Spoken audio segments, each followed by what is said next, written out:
Hello and welcome to the session on adding a custom domain to Microsoft 365. In this video, we will walk through the complete domain integration process.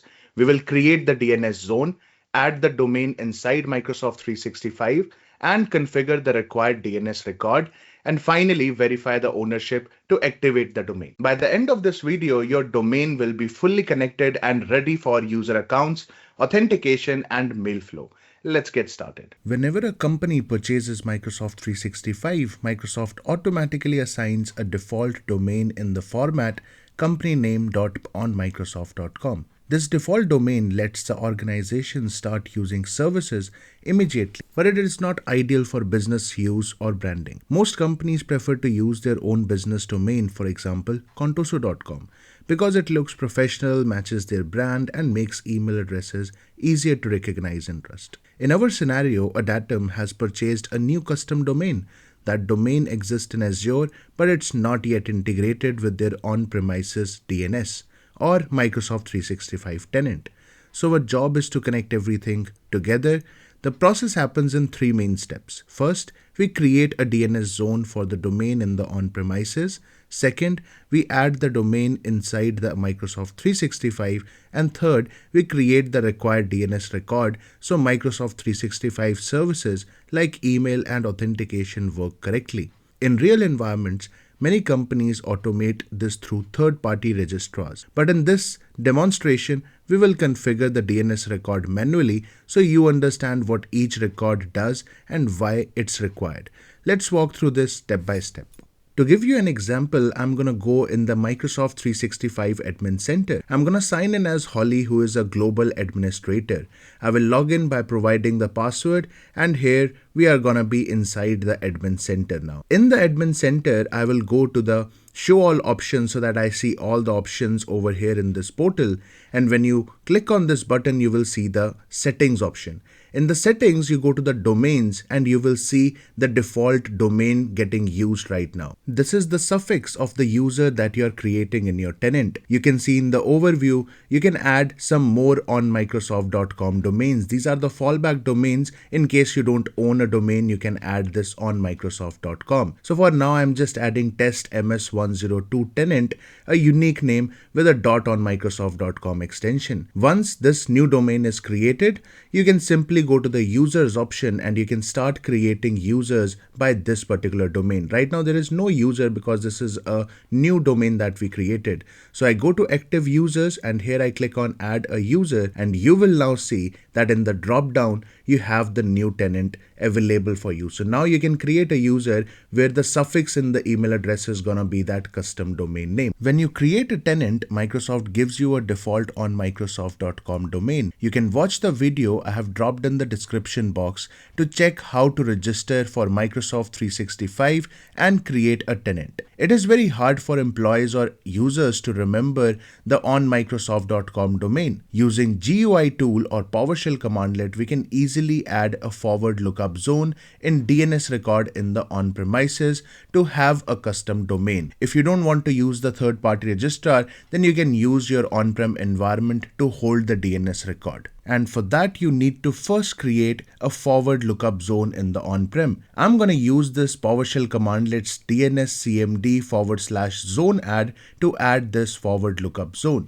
Users and customers expect branded emails. A custom domain builds trust and looks professional. So instead of users signing in with something like holly@adatum.onmicrosoft.com, they use holly@adatum.com directly. There are three main steps. As I already told you, you need to create the DNS zone first, then add the custom domain in Microsoft 365, and finally create the service records. Without DNS records, services simply won't work. After creating the forward lookup zone, the second step was to add the custom domain in the Microsoft 365, and that's what I'm doing right now. I'm choosing this custom name here because I've created a forward lookup zone by the same name. If you have bought some custom domain like a datum.com from XYZ website, then at the later stage you need to add the record over there in that particular website from wherever you bought that domain. In our case here, we are using the on-premises for holding our DNS zone and the DNS record. Here you can see this is the time to verify,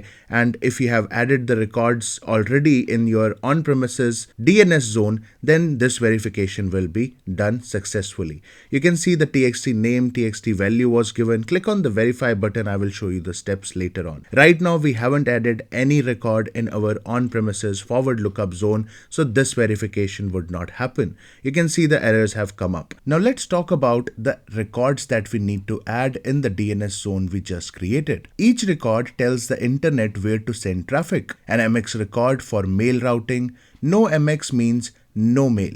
No TXT record means the domain won't be verified. A CNAME record is used for Autodiscover. So DNS is very critical. For each record, we copy the value from Microsoft 365 and create it inside the DNS manager. Let's see how. If you have bought the domain from, let's say, godaddy.com website, so you would add the DNS record in that particular website in the dashboard. In our case, as I said, we are using on-premises, so I am going to the DNS manager graphical interface tool. So we could have added the DNS forward lookup zone even using this graphical interface, but we chose PowerShell for saving time. And here you can check that we have the custom domain www.x776003.1learndns.com. This is coming up over here because we use that PowerShell commandlet in the start. Now what we have to do, add the DNS record. That's the final step. So the first record I'm gonna add is gonna be a TXT record. So scroll down and you will find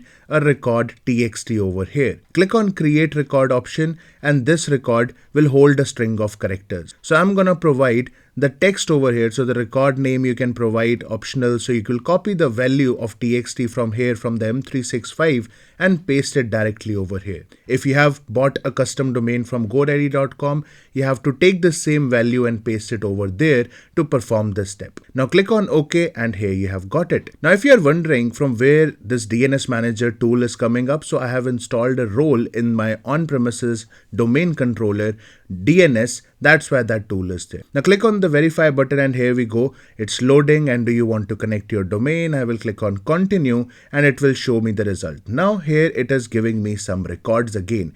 MX record for mail, CNAME record for domain verification and a TXT record as well. We have already added the TXT record, but now we have to add all these three records one more time. That was just the previous step. Now we will copy the values one by one and create the record in the similar way that we created the TXT. So I'm copying the MX record value over from here and then paste it in the DNS manager. So this value is copied successfully. As you can see, I will go to the DNS manager, right click on this custom domain and click on create a mail exchange record. Provide the value that you have copied over here in the fully qualified domain name and your job is done. Click on OK. This record is now created. You can verify it as well in the tool. Now we will come back over here, click on continue. I'm not adding the rest of the records right now just to show you how it happens. So because we added only one MX record that got verified, but the rest of the two records are still showing you the error. That means the verification was not done successfully. So to do the verification, I will copy the values from the other records as well and paste it in the DNS. So leave the MX record, but copy this CNAME record value. I'm going to copy this point to address or value from over here, autodiscover.outlook.com, and I'm going to paste this in the DNS manager. This is my on-premises DNS zone, so you have to remember that. Now here I'm going to new alias and just provide the value directly over here, autodiscover.outlook.com. Okay, so fully qualified domain name, I will provide the full value over here. So that would be autodiscover.outlook.com. Paste it over here, click on OK, and this record is created. That the turn is for the final record, which is the TXT. So copy the TXT value, come over here, right click on it, and the TXT record is not directly given. So just click on the button where it says all the other records. So other new records, and there is a huge list, SRV records and many other things are there. We are not getting into that detail, but we just need the txt, and we have copied the value already. So we will just paste it over here in the text value and click on OK. Now you're all done. All the records from the M365 are now added in the DNS zone that you created at the start of the demonstration. And here we go, click on the verification button and your domain is now ready for use. The domain setup is complete, and when you click on done, you have a new third domain as healthy domain over here. Now we can click on that new domain that we created and check the DNS record if you want and start creating users under this new domain of your choice. You want to change the DNS record anytime, you have the option, and here you can see the users and all. You want to remove the domain, set it as default. The choice is always yours as an admin. For now, our default domain is still gonna be the one that we were using in the very start. That's the dummy domain with a .on Microsoft.com suffix. So all the users are created by that particular suffix only. Let's quickly recap what we completed. First, we prepared the domain by creating a new DNS forward lookup zone and getting the on-premises DNS environment ready. Then, we added the custom domain to Microsoft 365 and verified ownership using a TXT record. After that, we configured the required service records, MX for mail flows, CNAME for service discovery, and the supporting records for Microsoft services. As a result, we now have branded accounts, professional email addresses, and users can sign in and authenticate using the new company domain. So the domain is fully integrated and ready for production use. Thank you very much for watching this video. Please like this video, hit the subscribe button, and don't forget to press the bell icon. Thank you very much. See you in the next video.